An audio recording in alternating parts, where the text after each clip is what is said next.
What's up, everyone? This is Mayan Gordon. We are live at 5, streaming to LinkedIn, YouTube, and Facebook.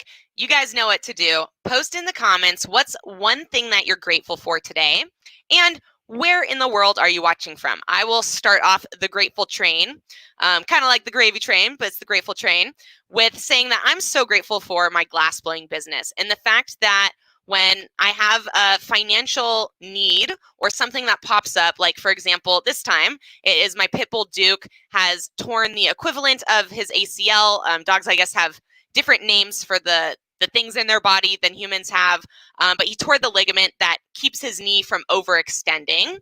And so right now he's kind of overextending his knee a lot of times when he walks and needs some surgery. What I'm grateful for because of my glass blowing business is the fact that I can stay up all night, work really hard, put in that work, and make an extra $600 in a day. I don't have to wait for a paycheck and rely on money being or coming to me at a specific time. I can really put in extra work and make extra income. And I think that that's a real benefit to owning a product-based business. Now, my product-based business happens to be something where I am hand making the items. So I have an extra advantage in that because my material costs are low enough. I can discount my pricing heavily and still make a significant profit as long as I don't care too much about really how much my time is worth. If I focus on, I need $2,500 and I need it by next month, cool. If I'm tired and work an extra 6 hours today, but I made an extra $600, first of all, that's not bad. That's definitely not a bad hourly, right? Even if you take out the material costs. But really, it's about meeting those goals, meeting those financial needs that you have. And so this is something I think that a lot of you guys could achieve even without a glass blowing business by flipping and selling. I'm sure you guys hear Gary Vee talk about it all the time. But the truth of the matter is find whatever it is that interests you and find where you can buy physical product for that item. Even if you're someone in the service or digital space, let's say you make a lot of videos and you do video production, learn a little bit about camera equipment and different things that people buy in terms of how they make video, and then do some arbitrage, find some really good deals and flip some product, because this is a way that you can put in the work, make the extra money. This also applies to anyone who is maybe in a really hard financial situation right now where you feel like, man, I wish I could go flip stuff, but I don't have the capital at the moment to go purchase something. Well, there's two options. You probably have something in your house that you could sell. In fact, I know for a fact if you live in an apartment or a house, you have things you could sell. Even up to your furniture, you guys. There's been times when I've been like, we've got one couch, but I know I could get $200 for this couch, and that $200 will allow me to make $400, which will allow me to make $600 or $800.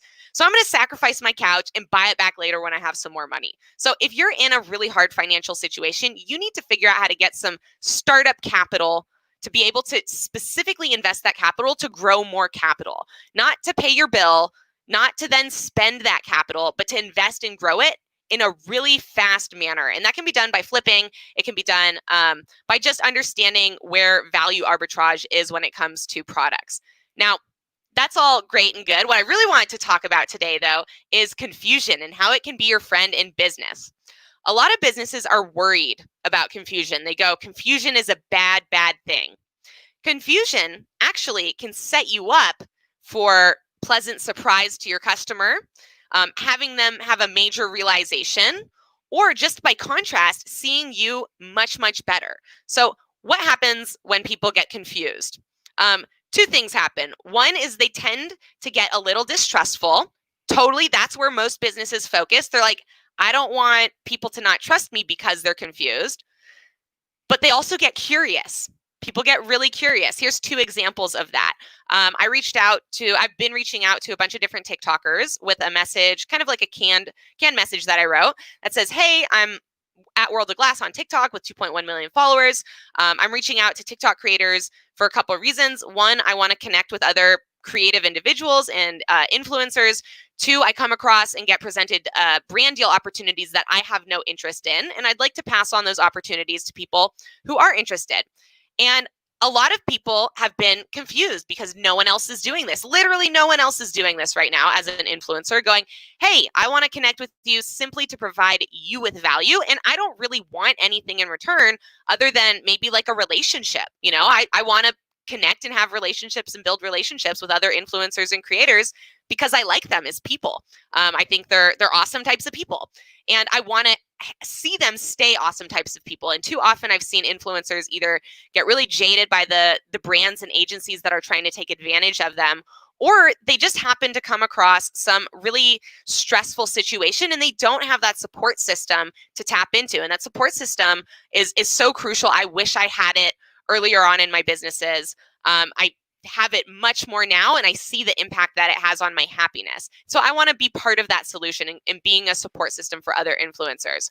But what happens with, especially today, I had a really cool meeting with Heartland Ray on TikTok. If you guys want to go check them out, it's at Heartland Ray, and they are a best friend pair of singers that also do like kind of funny sketches.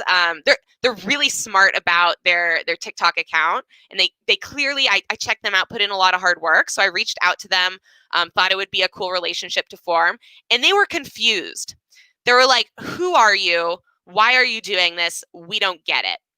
And that gave me the opportunity, because they had a little bit of distrust. When I came in with positive energy, with full value, they went, "Whoa, this is so not what we thought." And because we thought something else and see now, who you are, they actually liked me even more than if they had from the very beginning understood who I was and what my personality was.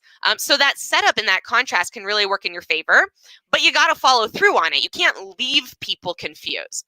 You can set people up with confusion, but don't leave them in that position. Always clarify whatever the confusion is.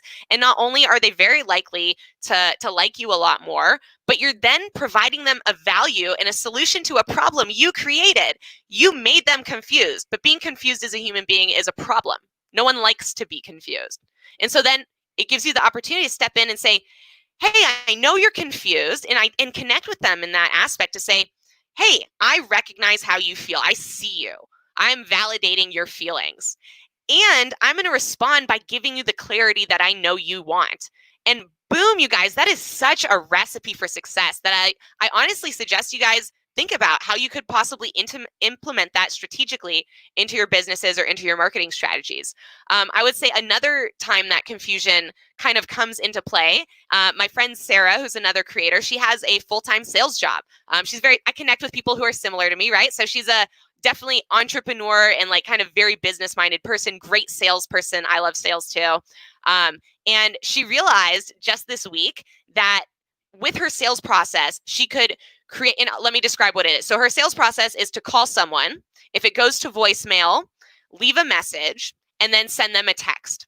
Now, she had been doing that and letting the phone ring, letting the phone ring, letting the phone ring, go to voicemail, until she realized, man, 80+% of these calls go to voicemail anyways. What if I let it ring once and then I end the call and immediately get to voicemail?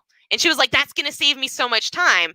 And what she didn't think about, but what ended up happening, is a lot more people responded right away because they were confused. And I'm sure you guys can identify with this and relate to this, where I act in the exact same way. If someone calls my phone and it rings once, my thoughts are, what's going on? Why did it ring once? I'm like, why did it ring once? I don't know why. I'm like, what's happening with this phone call? Who is it? And immediately there's more curiosity and I want to figure it out, right? And so that's what's happening in her situation, is that people being curious and wanting to figure it out, and then seeing her text and bringing the clarity into the situation, they were much more interested right away. And I think this is, a factor that can be applied to a lot of your guys' businesses in various different ways. So this is really kind of the advice I have to share with you guys tonight. I'm going to shout out a couple people watching. If there's any questions, let me know. But then we're going to close the live stream for tonight. Let you guys all get back to your amazing lives. What's up, Oscar? Yakima, Washington, homie, you are close. That's amazing. We got to meet up sometime once the coronavirus is over, because we have some, I think it's all over the U.S. There's a explosiveness in the growth of new cases and deaths. So really, everyone should definitely hunker down and try and not go out as much as possible, I believe. But Oscar, let's connect in person in the future someday. Mark, what is up? Oh, there we go. Andrea, how's it going from Florida? I hope you are staying cool in that crazy humidity and heat. Oh, I'm appreciative of you too, Andrea. I really appreciate you. She says she's grateful for me. in life, and for being able to stay up late at night to write your book. That is super cool. I would love to send me a message so I can know more about your book. Andrea and I chat regularly. She's really amazing, has been super kind to send me energy drinks every month, which I love. If you guys need some good energy drinks, hit up Andrea because she's hooking me up. I'm sure she can hook you up too. We got Joseph in the house. It's going great. Yep, you guys gotta love the rainbow brick backdrop. Let's see, NavyPaddles.com lives this model every day, your craft of honor. Interesting. So feel free to check out that website, you guys, if you're interested. Let's see, Joseph, what's good? Hey, let me ask you, would you think that finding an influencer agency to represent you for brand deal integration, or do you think influencers should make connections independently? Great question. Let's pop that one up. I absolutely think influencers should make their relationships independently for two main reasons. One, the agency cannot have your best interests first unless it has some other source of income. If it is relying on you as the influencer to make its money, it by default has its own best interests at heart first before. Now, that's not to say some agencies don't do a great job with their influencers and taking care of them because they have the resources, because they have the, let's say, processes in place. They have the really right infrastructure to do that. But on the whole, you will always have much more best interest in yourself than anyone else, right? You're always going to be able to make the best decisions for you and be able to get the most out of it. Two is, as the influencer, your relationships with the brands are so important. And I contact some influencers even through what I was just telling you guys about reaching out and just trying to form a relationship as an influencer. And they tell me, you got to message my manager. They're literally blowing off free value that I want to give them, possible huge connections that I could bring to them, because they go, I can't do anything unless my manager sees it. I'm not allowed to have relationships outside of this agency. And then, paired with that is, what if the brand really has the relationship with someone at the agency and they don't care that much about you? That's a big deal. As an influencer, you really want to be building your relationships with people who are heavily vested into you over your content, over your brand, over everything. People care about people more than anything. And if you can really build those relationships where people truly care about you, you will be successful because they will give you the feedback when you're not performing correctly to help you get there to that level that you need to be at versus just dropping you for someone else. So I think that's a really great question. Thank you for asking that. Andrea says, yes, invest. People have debt and no savings, but they go on vacation, max out their credit cards. Yeah, even just people, they'll go, I went to McDonald's. I don't spend that much eating out. I get the cheap Happy Meal. Guess what? Instead of spending $8 on your meal, you could spend $2 or $3 and probably eat a whole lot healthier. Broccoli's pretty cheap. It's very filling, super healthy. Same thing with soup. You guys, soup, I love soup so much. Trader Joe's, if you have a Trader Joe's near you, definitely I suggest shopping there. I'm not sponsored by Trader Joe's in any format. But I actually switched probably 2 months ago to buying almost all of my food at Trader Joe's outside of my local Huckleberry's Market, which I love to talk about because fantastic people, delicious foods, but literally half the price or less is what I'm spending now on my food. Just as delicious, just as healthy, honestly. And, I get to choose, okay, I'm going to go spend $100 on a week's worth of food instead of $200 to $300. And that's a lot of money over time. Over a year, that's thousands of dollars in savings that is being now applied to my businesses. That helps me have a little bit of cushion when a financial emergency comes up. So not only the other day did we take Duke, our pit bull, to the vet, pay $450 for x-rays and other work to figure out that he needs this $2,500 surgery. But also, we took our truck in to the mechanic the exact same day. Now, that ended up being a win-lose situation where, there was an issue with the truck. There was going to be a financial cost to fixing it. The win with that is it wasn't the transmission like we thought.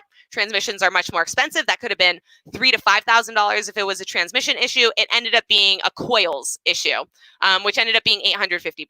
Now, I didn't have $850 set aside an account for this yet. I'm still really working on my savings and building up finances in different areas. At some point, I will have a dedicated bank account that is car maintenance or car related costs. I don't yet, so it was relatively an unexpected cost and unsaved for cost. But having that extra money that I've been saving from not spending as much money on groceries absolutely helps to compensate that. Not to mention, I just rented out my RV for a full week and made $700 off of that RV rental. So, not too bad, not too shabby to be able to tap into whatever resources you currently have and figuring out, can I monetize this resource? Can it make me money? Can it be more than just a spend, but really an investment? And I know there's a couple people I've been talking to recently who are interested in that RV van life. And I love letting them know, hey, this doesn't have to be a pure expense. You could rent it out as well, depending on if you're going to go full-time living or if you're going to travel intermittently. And that can really offset the costs and even fully pay for something that not only is something that makes you really happy, but I mean, it's a pretty big asset to come up a $10,000 or $20,000 or $30,000 trailer that someone else paid off for you. The same way when you are a landlord and someone's paying off your mortgage for you, and then all of a sudden 30 years later, you own a house that's worth hundreds of thousands of dollars, if not at this point, probably $1 million or more as inflation goes up and housing prices go up. Same thing's true with an RV. With our RV, we got it, I think 2 years ago now.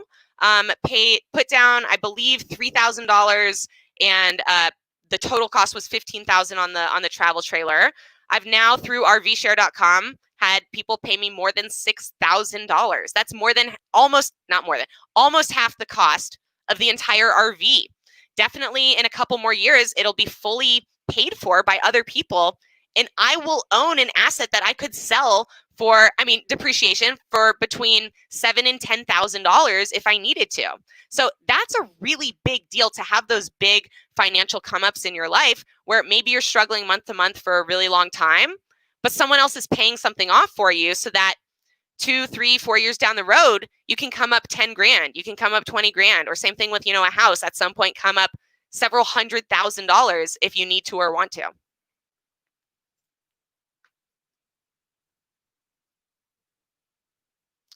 Let's see, any more comments? You guys are awesome. What's up, Michael Capone? Appreciate you so much tuning in. Xander, what's good? Awesome, you guys. Great to see you, Neil, as well. I hope you guys have had a really great week so far. Whatever struggles and obstacles have come your way, just remember to be grateful for the beautiful and wonderful things in your life, because there's a children's book that my mom liked, kind of dark children's books to read to us as a kid. So there's this book she read to us all the time called It Could Have Been Worse. And on every page in the book, something bad happens to this main character on one side of the page. On the other side of the page, it says, it could have been worse. And then you flip the page and literally something worse happens. And you're like, and then he fell into the sea and started to drown, but it could have been worse. And like each time things escalate and escalate. And so I think that's a really great motto to live by, is it could be a lot worse. So be grateful for what you have, even when things are stressful or struggling, and it'll kind of help you get into a more positive place that leads to positive action, leads to positive results, and really takes you out of any type of negativity you have. I love you guys so incredibly much, and we will be back at it tomorrow night with a new LinkedIn Live.